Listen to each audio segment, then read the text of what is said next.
teman-teman melihat gambaran otomasi menjalankan proses yang manual, repetitif, sangat terstruktur, sangat logical, dan ini adalah tipe automation yang basic, di mana kita punya yang moderate dan juga yang lebih advance lagi.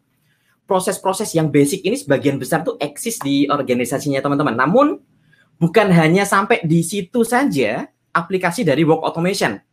Mungkin sebagian dari Anda berpikir gini, iya sih, gue tuh punya kerjaan yang kayak gitu, yang manual, repetitif, terstruktur, logical kayak gitu terus, tapi paling juga nggak banyak. Paling juga 20% kali ya.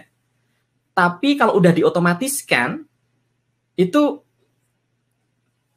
gue juga punya kerjaan lain yang justru situasional, case by case, butuh analisa yang lebih kompleks, butuh decision making yang lebih kompleks lagi. Terus gimana dong dengan automation ini? Apalagi sih yang dia bisa gitu. Jadi teman-teman, yang sifatnya tadi itu, yang contoh di video yang simpel itu adalah yang basic automation. Kemudian tidak hanya berhenti menjalankan satu workflow secara otomatis, namun juga kemampuan bot ini tuh bisa di-extend untuk menghandle tipe-tipe pekerjaan yang tadi, yang lebih kompleks. Misalnya, seorang investment manager gitu ya, dia perlu menentukan iya apa enggak ya, perlu melakukan investasi di instrumen tertentu. Dan hal ini tuh tidak sesederhana kita melihat kalau harganya murah maka beli.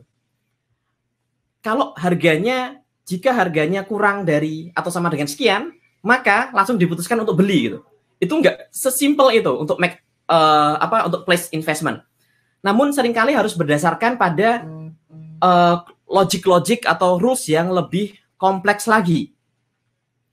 Misalnya nih, dia harus membaca historical datanya seperti apa. Dia harus mengumpulkan data, melakukan analisa data, dan itu dikumpulkan dari sistem yang berbeda. Ketika kita berbicara sistem-sistem yang berbeda dan itu perlu kita integrasikan, di sinilah kita juga ada effort untuk menjahit gitu kan, menjahit aplikasinya agar bisa saling ngobrol juga, bisa diintegrasikan.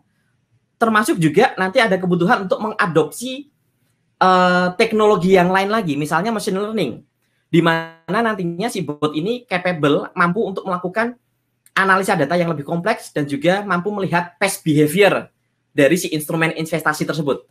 Sehingga nantinya mampu membuat keputusan untuk Anda, atau kalau enggak, si bot ini mampu mengekskalasi decision making pada orang yang lebih tepat.